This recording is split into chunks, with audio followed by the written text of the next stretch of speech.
साथियों नमस्कार।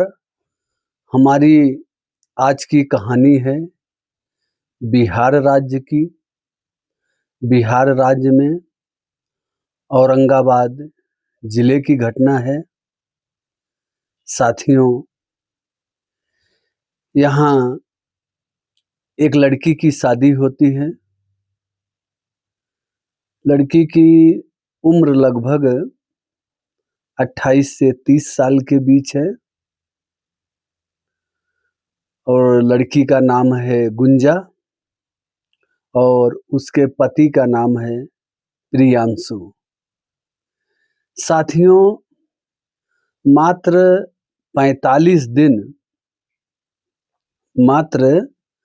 45 दिन पहले शादी हुई थी। और आपको बताते चलें कि ये शादी दोनों की खुशी से हुई थी।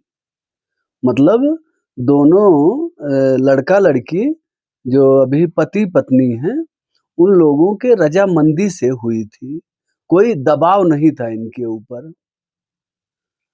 और शादी बड़े धूमधाम से संपन्न हुई। उसके बाद में एक समय आता है जो तारीख है 24 जून 2025 के दिन। प्रियांशु कहीं बाहर गया हुआ था और ट्रेन से स्टेशन पर उतरता है और स्टेशन पर उतरने के बाद उसको लेने के लिए उसी के पड़ोस का एक साथी जो उसका मित्र है, वो मोटरसाइकिल लेके आता है। और मोटरसाइकिल लेके आता है, उसके बाद में वो लड़का मोटरसाइकिल चलाता है जो इसका दोस्त था और प्रियांशु पीछे बैठा हुआ है। मोटरसाइकिल निकलती है, इसके घर की तरफ आती है मोटरसाइकिल स्टेशन से। फिर वहीं रास्ते में एक मोटरसाइकिल पे दो लोग और आते हैं और वो इनको रुकवा के पूछते हैं कि भैया हमको ये गांव में जाना है, ये जगह जाना है। मतलब रास्ता पूछ रहे थे, एक बहाना बताकर रास्ता पूछ रहे थे। साथियों, रास्ता प्रियांशु ने बताया और जैसे ही प्रियांशु ने रास्ता बताया, प्रियांशु को इतनी ही देर में 8 गोलियां मार दी वो लोगों ने। 4 गोली तो इसके सिर में मारी, 4 गोली इसके सिर में मारी और 4 गोली बाकी के शरीर में मारी। साथियों, प्रियांशु वहीं गिर जाता है और मौके पर ही इसकी मौत हो जाती है। फिर घर पे सूचना दी जाती है कि प्रियांशु के साथ ऐसा-ऐसा हो गया है। घर वाले भाग के दौड़ के आते हैं। पत्नी गुंजा, जिसकी अभी हाथ की मेहंदी भी नहीं छूटी थी, मात्र 45 दिन पहले उसकी शादी हुई थी और वो 45 दिन में ही विधवा हो गई। साथियों, ये दुख का मंजर ऐसा था कि उसके घर के आस-पास, आस पड़ोस के लोग, नात हित व्यवहारिक जो भी आए, सभी की आंखों में आंसू था। दर्द ऐसा था, एक नौजवान बेटे को गोली मारी गई और गोली मारी भी गई तो बिना किसी वजह के। क्योंकि प्रियांशु का किसी से कोई झगड़ा लड़ाई नहीं था, न तो कोई बात विवाद था। प्रियांशु तो अपने हिसाब से चल रहा था, किसी से उसका कोई झगड़ा लड़ाई ही नहीं था। और इसकी पत्नी गुंजा जो है, ऐसा चीख मार मार के, चीख पुकार कर कर के रो रही है कि मानो धरती और आसमान फट जाएंगे। जो भी उसके घर पे जाता, ये मंजर देख के दहाल उठता था। साथियों, हर कोई यही कहता कि बेचारी के हाथ का मेहंदी भी नहीं उतरा है और 45 दिन में ये लड़की विधवा हो गई। साथियों, अंतिम संस्कार किया जाता है। फिर पुलिस को सूचना दी जाती है, पुलिस आती है, जाँच पड़ताल करती है साथियों। जाँच पड़ताल करते-करते तमाम सीसीटीवी कैमरे, तमाम मुखबिरों से पूछताछ की जाती है। फिर इस केस का खुलासा होता है। जो इस प्रियांशु की पत्नी गुंजा है, वही मेन साजिश करता है। वही साजिश करके अपने पति की जान ले ली। साथियों,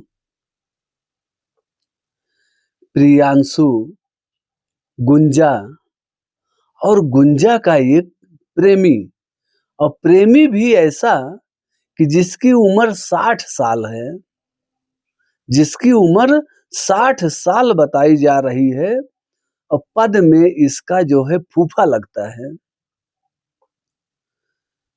इसका फूफा है, 60 साल उम्र है, नाम है उसका जीवन सिंह। बस उसके पास एक ही चीज़ थी, एक ही चीज़ कहें या ऐसा कहें कि सब कुछ उसके पास था। पैसा था, नाम था, इज़्ज़त था, शोहरत था, सब कुछ था। उसके ट्रक चलते थे, उसके बस चलते थे, उसके 2-2 बाइक के शोरूम थे। मतलब अथाह पैसा वाला उसका फूफा था। और जब ये गुंजा लगभग 14 से 15 साल की थी, तभी से इसका फूफा, तो समझो कि आज इसका फूफा 60 साल का है। तो जब गुंजा 15 साल की होगी, तब ये 30 साल का रहा होगा। तब क्या मालूम इसके पास इतना इज्जत शोहरत था, नहीं था, वो नहीं मालूम है। लेकिन इस गुंजा से इसका जो है 15 साल से अवैध संबंध चल रहे थे। बोलो, एक 14-15 साल की बिटिया को ऐसा बहकाया इसने, सगा फूफा, कि उसको ही अवैध रिश्ते में रख लिया। और जब वो 15 साल की थी, वो आज 30 साल की हो गई है, तो भी उसको अवैध संबंध में रखा है। और साथियों, उसने ऐसा रखा कि किसी को कानो कान किसी को खबर तक नहीं लगी कि उसका फूफा जो है अपनी ही भतीजी, क्या उसको बोलते हैं, भांजी, उसको अवैध रिश्ते में रख लिया। और उसी के कहने से गुंजा का और 1-2 जगह शादी होने का प्रस्ताव रखा गया था, कि ये उसका फूफा शादी कैंसिल करवा देता था। और जब शादी हो गई, शादी के मंडप में जब पुलिस छानबीन करती है साथियों, शादी के मंडप में 99 बार मोबाइल फोन से बात करती है गुंजा अपने फूफा से। अच्छा, फूफा ऐसा कह दे ना, किसी को ये भी नहीं लगेगा अरे फूफा है, फूफा से तो नॉर्मली सब कोई बात करता है। लेकिन वो फूफा नहीं था, फूफा के रूप में वो राक्षस था, शैतान था वो आदमी, जो अपनी सुख सुविधा के लिए एक 14-15 साल की नाबालिग बेटी को अपना शिकार बनाया। और वो शिकार 15 सालों तक बनाता रहा, तो उसको राक्षस ही कहेंगे, उसको फूफा नहीं कहेंगे। साथियों, जब इसकी 45 दिन पहले शादी हो गई, और शादी फिर यही करवाया था कि प्रियांशु से शादी कर देते हैं, ठीक है जो है। मतलब उसके मेल मिलाप का रहा होगा। अच्छा, शादी होने के बाद भी वो इससे नाजायज संबंध में रहता था। फिर एक दिन उसका फूफा बोलता है जीवन सिंह कि प्रियांशु को रास्ते से हटाना है, ऐसा कि नहीं चलेगा। तुम 15 साल से हमारी हो, हमारी ही रहोगी, हम दूसरे को तुम्हारे साथ नहीं देखना चाहते। फिर वहाँ एक साजिश रची जाती है। वो अखाड़ पैसे वाला आदमी था, तो शूटर जो है झारखंड से शूटर बुलाता है। झारखंड से शूटर बुलाता है, शूटर को सुपारी दिया जाता है। पहले जो है 22 जून को मारने का प्लान था, तो वो प्लान जो है भीड़-भाड़ या किसी कारणवश कैंसल हो गया। फिर ये जो है 24 जून 2025 को घटना को अंजाम दिया गया। साथियों, जब पुलिस जाँच करने लगी, तो इसके घर में 4 मोबाइल फ़ोन मिले प्रियांशु के घर में। एक प्रियांशु का मोबाइल, एक उनके परिवार का मोबाइल और 2 मोबाइल ये जो बहू है, गुंजन है, पत्नी जो गुंजन है, ये गुंजा, इसके पास 2 मोबाइल मिले और एक मोबाइल से ये अपने घर के और अपने मम्मी-पापा या अपने ससुराल में बात करती थी और एक स्पेशल मोबाइल रखी थी, जो केवल अपने फूफा से ही बात करती थी। और अपना सब क्रियाकलाप का वीडियो बनाना, ये करना, वो करना, बहुत से वीडियो जब पुलिस छानबीन करी, डेटा निकाली जो है सीडीआर निकाला उसका, तो जो है उसमें बहुत आपत्तिजनक फ़ोटो, वीडियो पाए गए जो है और जो अपने फूफा को भेजी थी जो है। हाँ, तो साथियों इस प्रकार जाके इस घटना का खुलासा हुआ और बहुत ही दुखद है। इसकी जितना निंदा की जाए कम ही है। आजकल रिश्तों में फूफा हैं, चाचा हैं, चाची हैं, कोई भी रिश्ता जो है अब ये कहने लायक नहीं बचा है कि हाँ, ये रिश्ता सही है, इसमें दाग नहीं लगा है। हर एक रिश्ते में दाग लग गए हैं साथियों। बहुत ही दुखद घटना है। आप लोग का जो भी सलाह विचार होगा कमेंट बॉक्स में बताइएगा और हमारे चैनल को सब्सक्राइब करिए साथियों। और फिर मिलते हैं एक नई कहानी के साथ।